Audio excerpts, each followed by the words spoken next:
A Flash in the Dark, Chapter 27, Lightning Thief.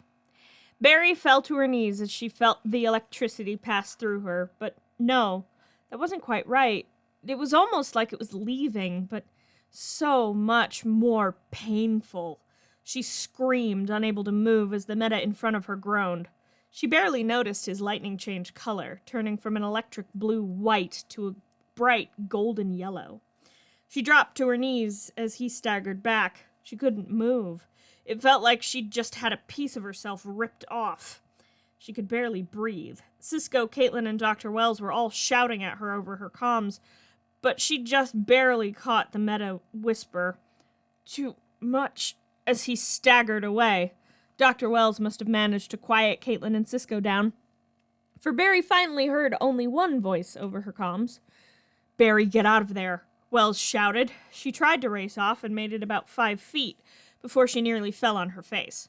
She looked down at her hand and tried to vibrate it. It shuddered, then simply shook at normal human speeds. Barry felt like the world had dropped out from under her as Dr. Wells's voice came back over her comms again. "Run, Barry!" He sounded almost like he was panicking, but Barry didn't notice. She was too busy actually panicking. She tapped the comm unit. "I can't. My speed, it's gone," she stammered. There was a shocked silence over the comms at that. Half an hour felt like an eternity to Barry as she made her way back to Star Labs and changed out of the suit. Caitlin took her vitals and a blood sample and had her run on the treadmill. It didn't take Barry 5 minutes to run out of breath and start panting. Soon, Cisco, Caitlin, and Dr. Wells entered the room. Barry sat down hard on the edge of the treadmill. "Okay, you can't have lost your speed. Your DNA was transformed by the particle accelerator. You can't untransform DNA," the doctor said as she went back over the scans and samples she'd taken. Barry looked up at Caitlin, wiping away sweat from her face with the sleeve of her Star Labs sweater. "Tell that to the Uber driver who charged me $60 to get me here. I had to tell her I was coming from a cosplay party," Barry said, shaking her head as she panted, trying to catch her breath. Cisco handed Barry a water bottle. "So we were wrong. This metahuman does not control electricity, he siphons it, thereby removing your power."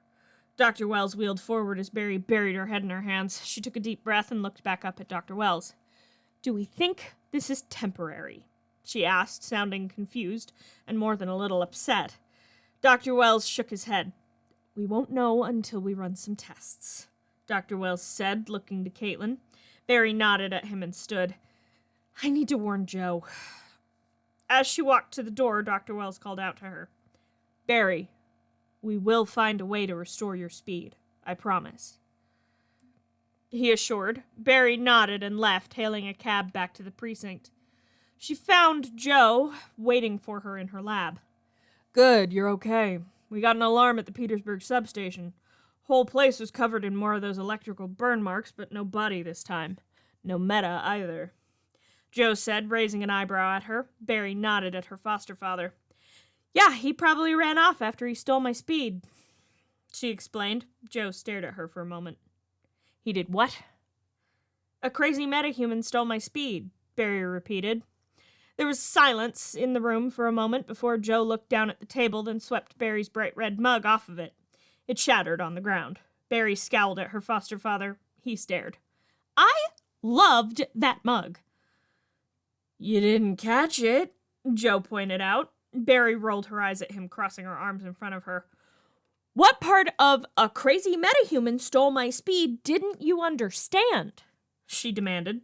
Joe sighed at his foster daughter, standing from where he'd been leaning against the table. "Barry, there isn't a single thing about what you can do that I ever understand." "What did Dr. Wells say?" Joe began to pace around the lab as Barry shook her head. "He's working on it," Barry said, laying her head down on the desk. Joe nodded. Barry looked almost depressed. "You need to get your speed back, Barry. People in this city need protecting. And without your speed, how the hell are we going to keep them safe?" Joe asked. Barry nodded at him. "Joe, the meta who stole my speed, he burned up the body we found this morning. We need to tell the police not to confront him. He's dangerous," Barry began. Both of them froze as a voice came from the doorway. Who's dangerous? Iris walked into the room, a bag from Big Belly Burger in one hand. No one, just a thief. Joe deflected. Iris grinned at her father and waved the bag. Well, criminals better watch out. Cops in Central City are the best. CSIs, too. I brought you guys dinner, and besides, if you can't stop whoever this thief is, the Flash will. Iris said with a grin. Barry snorted derisively, but Joe spotted the tears trying to fall from her eyes. If she's still around, Barry muttered. Iris frowned at her sister. What do you mean? She asked. Nothing, Barry said, shaking her head. Joe patted Barry on the shoulder. Don't you have somewhere to be? Joe asked. Barry nodded and left quickly. Iris frowned. She didn't even take her burger. Is everything okay with her? She stepped forward and heard the crunch of porcelain under her shoe. Looking down, she spotted the shards of the first mug she'd bought Barry from Jitters. Aw, Barry loved that mug. Joe frowned down at the floor. Barry stood waiting for the elevator out of the precinct, tapping her foot. Time seemed so slow right now. Maybe it was just because she'd slowed down.